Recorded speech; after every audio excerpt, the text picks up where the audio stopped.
Sir బీజేపీలోకి బీఆర్ఎస్‌ను విలీనం చేయబోతున్నారంటూ వార్తలైతే వినిపిస్తున్నాయి సార్. మరి ఈ విలీనంపై వస్తున్న వార్తలు నిజమెంతుంది? ఎందుకు మరి బీఆర్ఎస్ విలీనానికి సిద్ధపడుతుందంటారు సార్? అంటే ఈ వార్త ఫస్ట్ టైం కాదు. గత కొంతకాలంగా బీఆర్ఎస్ బీజేపీలోకి విలీనం చేస్తారని చెప్తున్నారు. రేవంత్ రెడ్డి కూడా చాలా సార్లు ఓపెన్‌గానే బీఆర్ఎస్‌ని బీజేపీలో కలిపేస్తారని చెప్తున్నారు. హ్మ్. ఇది ఒక రకమైన మైండ్ గేమ్. గతంలో కూడా కాంగ్రెస్, బీజేపీ ఒకటైందని బీఆర్ఎస్ ఆరోపిస్తే, బీఆర్ఎస్ కాంగ్రెస్ కుమ్మక్కయ్యనని బీజేపీ ఆరోపిస్తే, బీఆర్ఎస్ బీజేపీ కుమ్మక్కయ్యని కాంగ్రెస్ ఇది ఇది ఒక 3 స్తంభాల ఆటలాగా నడుస్తోంది. అయితే ఈ మధ్య ఆహ్, ఆహ్, ఇది ఎక్కువైంది. బీఆర్ఎస్ బీజేపీలోకి విలీనం అయిపోతుంది, లేదా ఎన్డీఏలో చేరిపోతుంది. ఇలాంటివి ఎక్కువైనాయి. అయితే నిన్నటి నుంచి ఒక ఛానల్ విపరీతంగా దీన్ని ఫోకస్ చేస్తుంది. జనరల్‌గానే ఆ ఛానల్ కొంత బీఆర్ఎస్‌కి యాంటీగా ఉన్న ఛానలు. సో ఏదేమైనా ఇప్పుడు ఢిల్లీలో ఈ మధ్య ఢిల్లీకి తరచుగా కేటీఆర్ అండ్ హరీష్ రావు వెళ్ళినప్పుడంతా 3 రోజులు, 4 రోజులు, వారం అక్కడ ఉండడం అనేది జరుగుతోంది. దీనికి వాళ్ళు చెప్పేదేమో లీగల్‌గా మేము ఇటు కవిత కేసు, ఇటు ఎమ్మెల్యేల ఫిరాయింపుల కేసులకు సంబంధించి మేము సుప్రీంకోర్టు అడ్వకేట్లతో మానిటర్ చేయడానికి వెళ్తున్నాం అనేది వాళ్ళు చెప్తున్నారు. కానీ మరోవైపు ఏంటంటే బీజేపీతో మంత్రాలు నడుస్తున్నాయి, బీజేపీతో బేరసారాలు నడుస్తున్నాయి అనేది ఇంకొక వైపు వినిపిస్తున్న మాట. మామూలుగా మనం ఇవాళ ఉన్న బీఆర్ఎస్ కండిషన్ చూస్తే, బీఆర్ఎస్ ఏర్పడిన తర్వాత ఇది అతిపెద్ద క్రైసిస్గా చెప్పుకోవచ్చు. ఎందుకంటే మామూలుగా గెలుపోవటంలో సహజమే, కానీ బీఆర్ఎస్ నుంచి పెద్ద ఎత్తున వలసలు వెళ్ళిపోతున్నారు. ఆల్రెడీ దాదాపు 10 మంది వరకు వెళ్ళాడు. మధ్యలో ఒక అతను వెనక్కి వచ్చాడు. అతను ఇప్పుడు మళ్ళీ వెనక్కి వచ్చాడా, ముందుకెళ్తున్నాడా తెలియని ఒక సందిగ్ధ పరిస్థితిలో ఉంది. సో ఈ కాంటెక్స్లో ఎమ్మెల్సీలు కూడా ఒక 6 మంది వెళ్ళిపోయారు. ఇంకా చాలామంది కూడా బీజేపీలకి, బీఆర్ఎస్ ముఖ్యంగా కాంగ్రెస్లకి వెళ్ళిపోతున్నారు. ఓకే. అదొకటి. రెండవది, కవిత ఇంకొక 8 రోజులు గడిస్తే 5 నెలలుగా కవిత జైల్లో ఉన్నట్టుగా. ఇది ఖచ్చితంగా కేసీఆర్కి ఒక పెద్ద నెగిటివ్ ఆస్పెక్ట్. ఎందుకంటే కేసీఆర్ అంటేనే ఘటన సమర్థుడు, ఏమైనా సాధించగలడు, ఇలాంటివి ఇప్పటివరకు చూస్తున్నాం. ఫస్ట్ టైం వల్నరబుల్ కేసీఆర్ కనిపిస్తున్నాడు. అంటే చేతకాక తన కూతురు 5 నెలలు ఉంటే కూడా ఏమీ చేయలేక, నేను ఒక రగులుతున్న అగ్నిపర్వతం నా లోపల ఉందని చెప్పుకొని బాధపడే ఒక వల్నరబుల్ కేసీఆర్ మనకు కనబడుతున్నాడు. అంటే ఒక దీనంగా ఉన్న కేసీఆర్ ఇప్పుడు కనిపిస్తున్నాడు. రాజకీయాల్లో ఇవన్నీ సహజం నిజానికి. ఎందుకంటే రాజకీయాల్లో వ్యక్తుల కంటే వ్యవస్థలు ఎక్కువ పెద్దవి. వ్యవస్థలు ఎవరి కంట్రోల్లో ఉంటే వాళ్ళు పవర్ఫుల్గా కనిపిస్తారు. మనకి ఆ 10 ఏళ్ళు అంతకుముందు 10 ఏళ్ళేమో Sonia Gandhi the most powerful person in India అనేది అందరూ భావించారు. ఇవాళ మోడీ గత 10 ఏళ్ళ నుంచి Modi the most powerful person అయిపోయాడు. నెక్స్ట్ మోడీ కూడా పర్మనెంట్ కదా, మళ్ళీ మారే అవకాశం ఉంటుంది. సో ఈ వ్యవస్థల మీద కంట్రోల్ అంటే అధికారం ఎవరి చేతిలో ఉంది, అబ్సల్యూట్ అధికారం ఎవరి చేతిలో ఉంటే వాళ్ళ కంట్రోల్లో ఉంటుంది. వాళ్ళ రాజకీయ ప్రయోజనాలు, వాళ్ళ వ్యక్తిగత ప్రయోజనాలని బేస్ చేసుకొని మిగతా వాళ్ళ ఫేట్ అనేది డిసైడ్ అవుతుంది.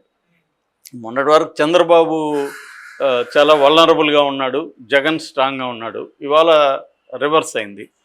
జగన్ ఎప్పుడు జైలుకి పోతాడా అనేది ఎవరికి తెలియని ఒక సందిగ్ధ పరిస్థితి ఉంది.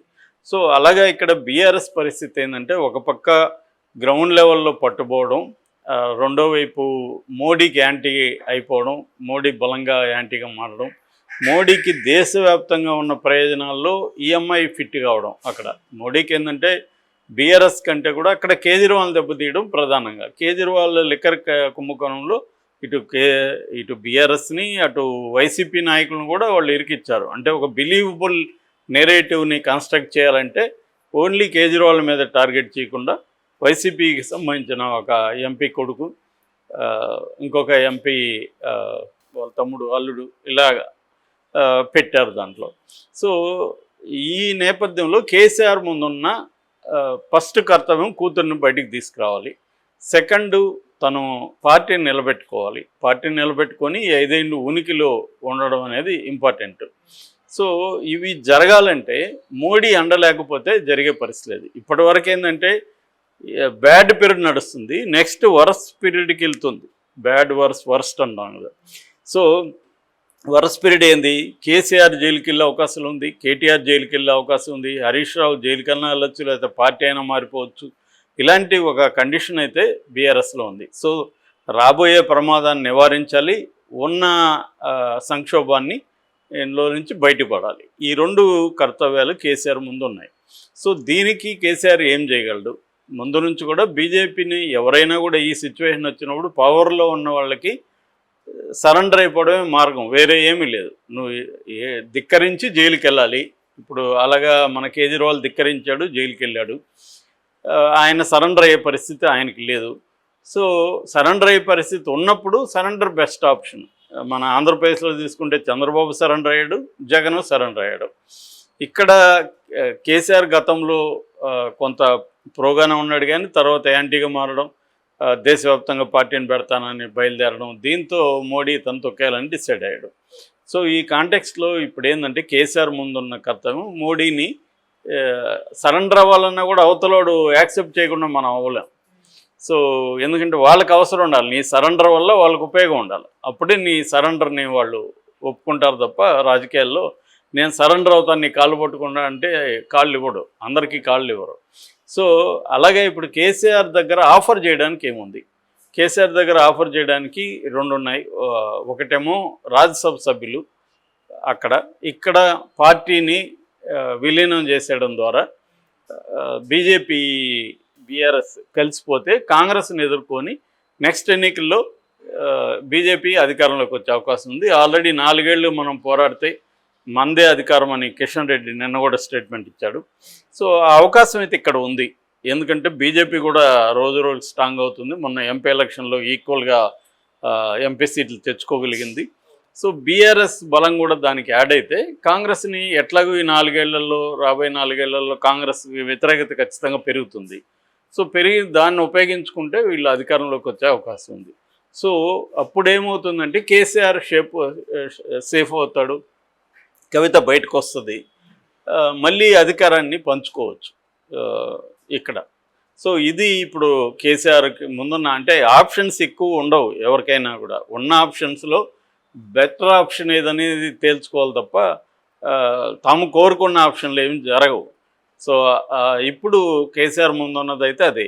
కాకపోతే అది విలీనమా లేకపోతే నేను ఎన్డీఏ కూటమిలో చేరుతాను, అక్కడ ఆంధ్రప్రదేశ్లో ఎట్లాగైతే పొత్తు పెట్టుకున్నారో అలాగే ఇక్కడ కూడా పెట్టుకోవచ్చు. ఇక్కడ ఏంటంటే అప్పుడు ఏమవుతుందంటే బీఆర్ఎస్, బీజేపీ, తెలుగుదేశం, జనసేన మహాకూటమిగా ఇక్కడ ఏర్పడతాయి కాంగ్రెస్ని ఎదుర్కోవడానికి. సో అప్పుడు కాంగ్రెస్ ఇటు మన ఓవైసీ వాళ్ళిద్దరూ ఒకటి అయ్యే అవకాశం ఉంది. మిగతా ఈ 4 పార్టీలు ఇక్కడ మిగతా కమ్యూనిస్టులు వెళ్తాయి, ఎలాగో కలవరు కాబట్టి కాంగ్రెస్తో కమ్యూనిస్టులు ఎట్లాగా ఆల్రెడీ సిపిఐ ఉన్నారు, సిపిఎం కూడా. సో కాంగ్రెస్, కమ్యూనిస్టులు, ఓవైసీ అటువైపు ఉంటారు, ఈ 4 పార్టీలు ఇటువైపు ఉంటాయి. అది నెక్స్ట్ జరిగే బ్యాటిల్లోకి వెళ్తుంది.